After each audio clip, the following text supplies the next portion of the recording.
Hai teman-teman, Assalamualaikum warahmatullahi wabarakatuh. Ketemu Desmai di video yang kedua ya. Setelah video yang pertama kita ngebahas tentang intermittent fasting di hari pertama sampai dengan hari ke-6 ya. Jadi saya bisa simpulkan sedikit bahwa dari hari pertama sampai hari ke-6 itu saya nggak ada olahraga, saya nggak minum high fiber juga. Jadi saya cuman puasa sebanyak 14 jam sampai kadang-kadang itu saya bisa tahan sampai dengan 16 sampai 17 jam gitu.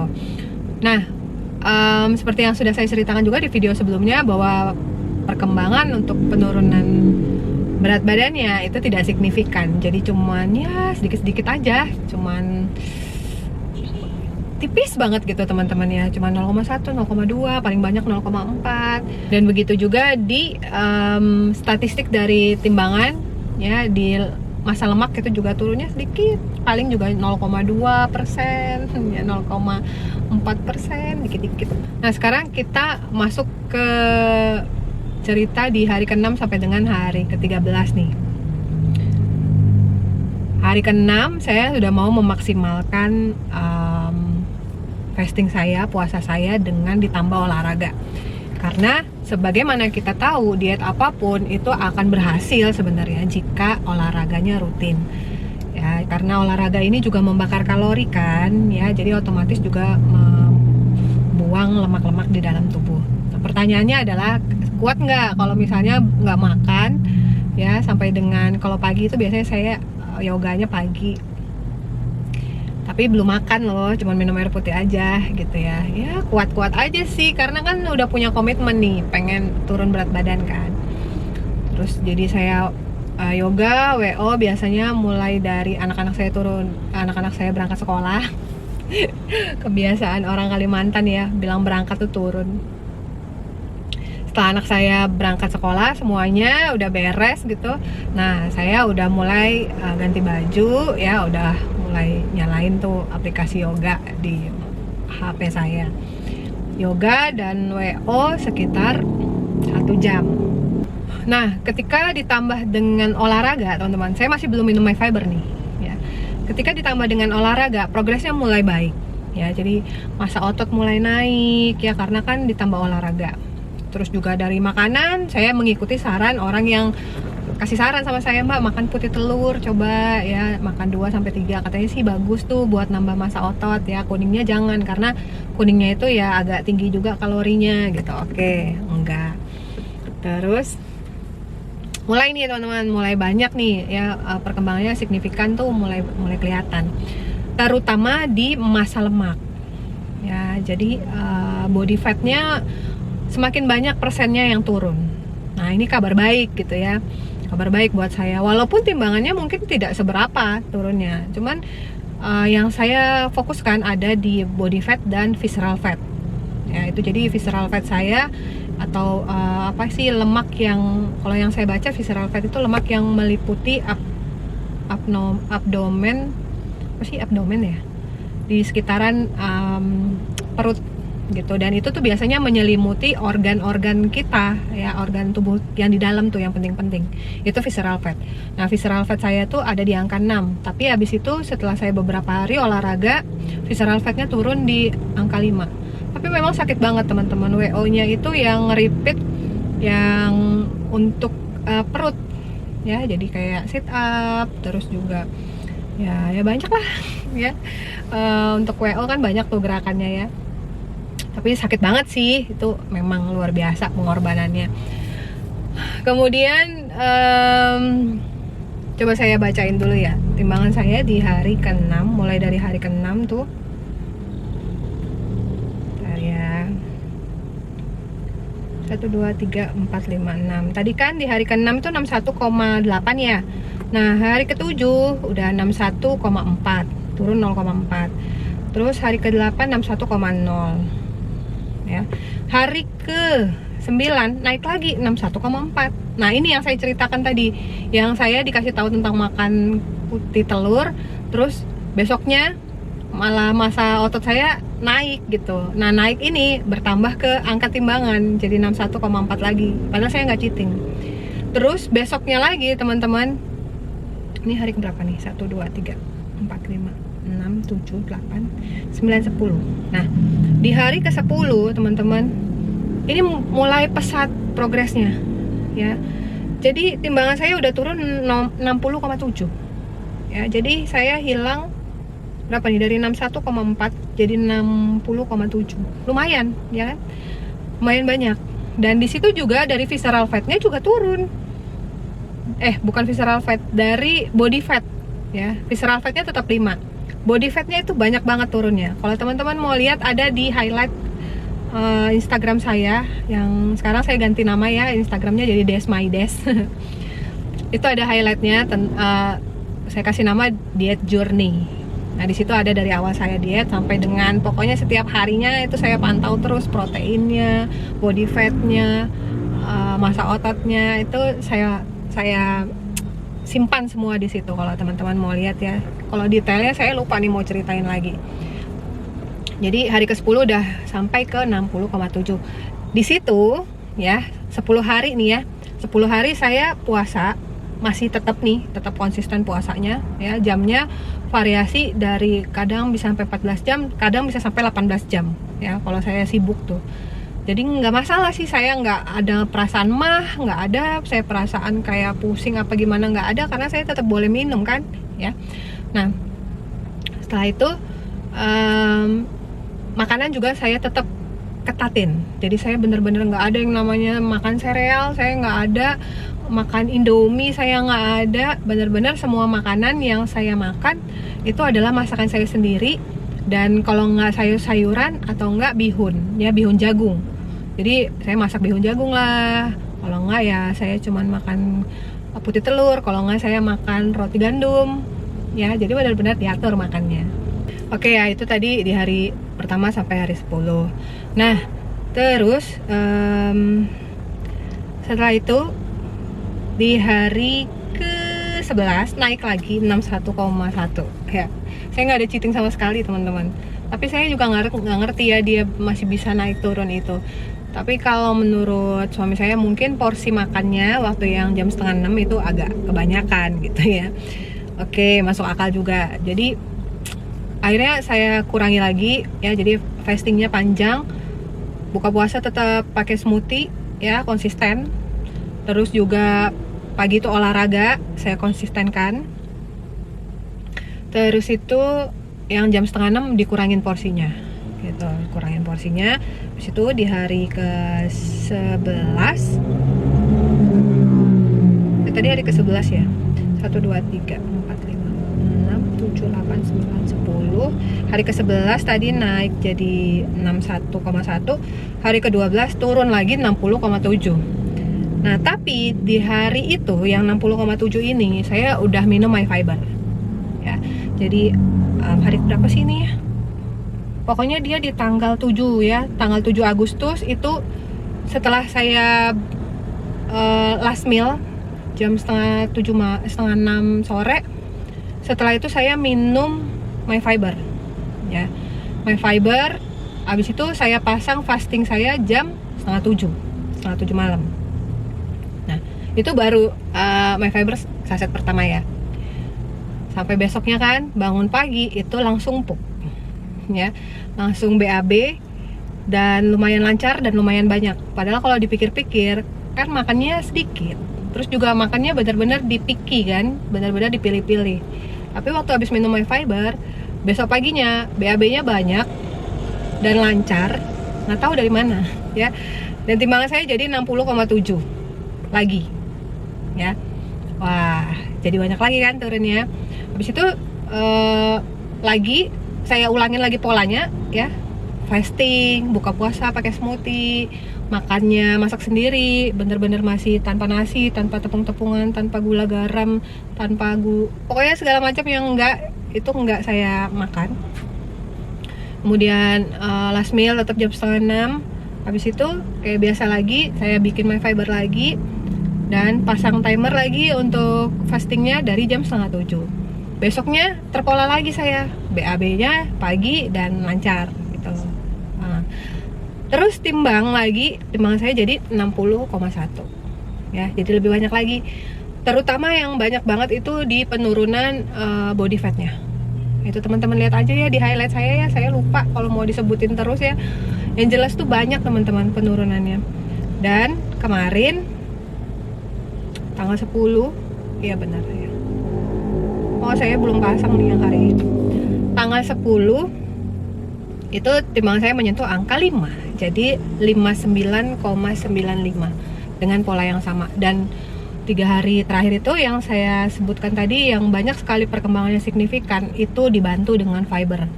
Jadi memang teman-teman waktu tanpa fiber, walaupun minum air putih banyak, tapi BAB-nya agak sedikit susah ya, agak padat gitu loh ya. Tapi dibantu dengan MyFiber memang lancar dan banyak, sehingga mungkin agak sedikit mempengaruhi ke timbangan. Ya, tapi saya rasa sih nggak sedikit ya efeknya MyFiber ya, banyak juga. Terbukti timbangannya jadi banyak turunnya, masa lemak juga banyak turunnya. Ya, jadi kalau teman-teman pertanyakan kenapa nggak dari awal Mbak Desmai minum MyFibernya, karena memang tujuan saya adalah tes ukur, biar saya tahu, oh kalau tanpa olahraga efeknya hasilnya seperti ini, kalau tanpa MyFiber dan tanpa olahraga efeknya segini ya. Nah, jadi di sini tuh saya bisa ambil kesimpulan apa teman-teman, diet yang benar-benar bisa konsisten, bahkan saya sendiri sudah konsisten loh, tapi ada jeda di mana hari itu timbangannya kayak yoyo, satu hari naik, besoknya turun. Tapi syukurnya nggak setiap hari begitu. Jadi nanti 2-3 hari, 4 hari ada kenaikan lagi, tapi setelah itu turun dan nggak ada kenaikan lagi. Itu sih yang saya syukurin. Jadi kalau kesimpulan yang bisa saya ambil ya teman-teman, saya pun awalnya adalah orang yang nggak begitu peduli tentang diet ya, karena menurut saya ya saya sih segini-gini aja gitu ya. Metabolisme juga tubuh saya nih masih bagus ya menurut saya ya. Tapi ternyata memang secara faktor usia, kalau usia bertambah terus itu tidak bisa dibohongi teman-teman, kecepatan metabolisme tubuh itu menurun. Apalagi kalau misalnya secara pola hidup kita, pola makan kita nggak pernah atur. Ya dia terjadi perlambatan, sehingga perlambatan ini menyebabkan ya mengubah lemak yang masuk menjadi energi itu juga susah badannya ya. Belum lagi kekurangan serat sehingga menimbulkan berbagai macam keluhan. Ya mungkin waktu kita masih ngerasa bahwa itu tidak mengganggu, buat kita sih nggak perlu gitu ya. Tapi mungkin kalau saya tuh penyebabnya adalah saya fokus di penampilan. Saya pengen saya yang lebih bagus gitu ya badannya.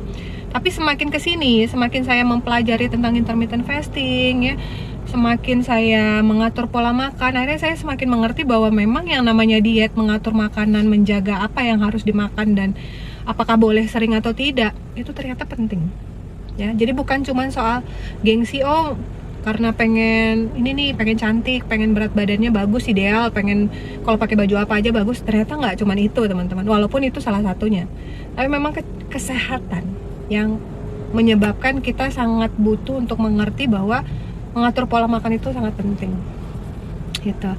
Nah, jadi sampai dengan hari ini ya saya sih bersyukur ya, 13 hari walaupun terhitung lambat ya, tanpa coach. Misalnya saya bisa beli produk lain nih buat diet supaya cepet gitu ya hasilnya, saya nggak lakukan karena memang saya pengen jadi orang yang paham seperti apa sih cara kerjanya memang di dalam tubuh saya gitu. Dan produk sejauh ini, produk yang saya andalkan ya tetap produk MCI, HDL SOP dan MyFiber. Saya masih belum pakai meal ini ya, belum pakai meal karena saya fokus ke smoothie untuk buka puasanya, dan malam walaupun saya lapar tetap saya hajar air putih. Saya nggak bikin meal sih gitu ya. Ya nanti bolehlah saya coba tes ukur lagi, kalau misalnya malam saya lapar saya coba bikin meal ya, seperti apa nanti timbangannya besok ya. Jadi saya sih berharapnya apa yang saya sharingkan ini bermanfaat ya, dalam artian kita bisa memahami bahwa kalau kita melihat bahwa MyFiber ini produknya bagus buat nurunin berat badan gitu ya, bisa teman-teman. Tapi mungkin yang turun dari angka yang teman-teman punya, jika teman-teman tanpa jaga pola makan dan tanpa olahraga, bisa jadi penurunan angka itu hanya sebatas sesuatu yang tersimpan di pencernaan. Begitu dia udah dibersihin sama MyFiber, udah dikeluarin, udah lancar ya, udah bersih, habis itu kan mentok, nggak bisa turun lagi gitu. Jadi yang dilakukan MyFiber setiap hari mungkin hanya menjaga berat badan teman-teman yang sudah ada, karena teman-teman makan apa nanti dibersihin di ususnya, makan lagi dibersihin lagi ususnya gitu. Jadi jangan sampai salah pengertian bahwa saya bisa nih turun berat badan tuh bisa turun terus walaupun tanpa olahraga, walaupun tanpa jaga makan ya, cuma minum MyFiber aja. Nah ini sih kalau menurut saya nggak valid ya, nggak valid.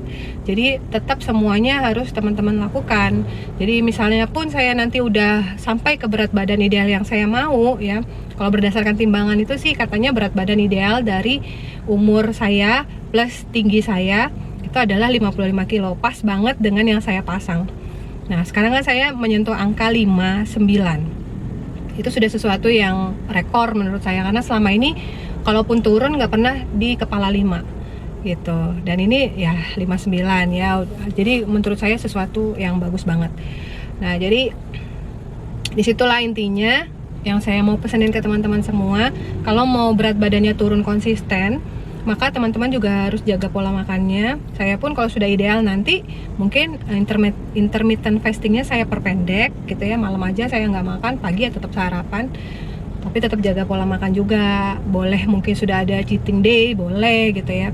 Ya intinya puasa memang intinya diet memang berat sih ya, saya akuin banget. Diet itu luar biasa beratnya untuk menahan diri. Jadi kalau orang tuh ada yang berat badannya sampai hilang 10 kilo, 15 kilo gitu ya dalam waktu berapa bulan. Wah keren memang, saya akuin jempol ya, karena itu luar biasa menahan diri, keren banget pokoknya ya. Karena saya nih ngerasain nih 13 hari megap-megap juga ya ngejalaninnya, dan saya nggak mau kehilangan kayak sia-sia gitu apa yang saya lakukan selama 13 hari. Saya sia-siakan cuman karena saya pengen makan sesuatu yang bisa merusak ya dari target yang sudah saya buat ya, kecuali sudah nyampe nanti baru boleh sedikit ya, atau jarang. Itu sih yang mau saya sharingkan ya. Jadi intinya kayak gitu ya teman-teman, kalau teman-teman pengen diet dan dapat progresnya bagus banyak ya, nggak bisa teman-teman kalau nggak olahraga ya, karena olahraga juga fungsinya mengencangkan juga, membakar lemak-lemak yang ada di dalam tubuh, yang di situ disimpan sebagai cadangan lemak ya. Jadi kalaupun teman-teman intermittent fasting, tetap olahraga teman-teman biar bantu. Terus tetap juga jaga makan, itu biar gimana pun itu penting banget ya.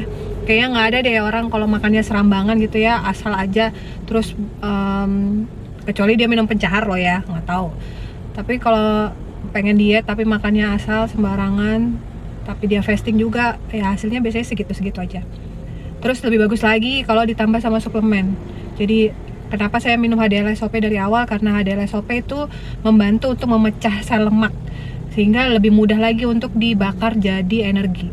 Kemudian yang kedua MyFiber tadi untuk bantu bersihkan usus juga, pencernaan dibersihin, nggak ada yang kesimpan-simpan. Terus juga kaya serat ya yang pasti. Jadi banyak efek dari MyFibernya. Cuman itu tadi, jangan anggap bahwa ketika kita minum MyFiber aja udah aman gitu ya, bakalan turun terus gitu. Kalau teman-teman lihat yang ikut challenge berat badan di MCI, banyak yang turun ya dengan MyFiber dan HDL-SOP dan meal. Pasti juga tetap dengan olahraga dan tetap dengan jaga makan, pasti. Nggak mungkin cuman MyFiber doang, nggak mungkin cuman pakai suplemen aja. Jadi semuanya tetap harus jadi satu paket komplit supaya turun berat badannya juga lebih cepat, lebih nyata gitu. Saya sendiri juga masih ada target ya, ini kan 59, target saya kan 55, jadi masih ada sekitar 5 kilo lagi ya. Jadi puasa saya, atur makan saya, diet saya semua masih lanjut. Ya itu aja ya videonya ya, udah mulai gelap nih. Semoga bermanfaat dan bukan mau alay-alay ya, bukan mau pamer, bukan mau lebay, tapi saya mau bagikan itu ke teman-teman semua biar lebih paham gimana pola diet yang lebih menyenangkan. Dan lebih menyenangkan itu karena kita paham badan kita sendiri dan bagaimana cara kerjanya.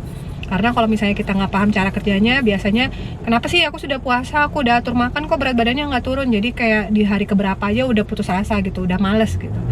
Tapi begitu kita tahu cara kerjanya seperti apa, jadi kayak kita lebih, oh iya oke, itu prosesnya gitu ya.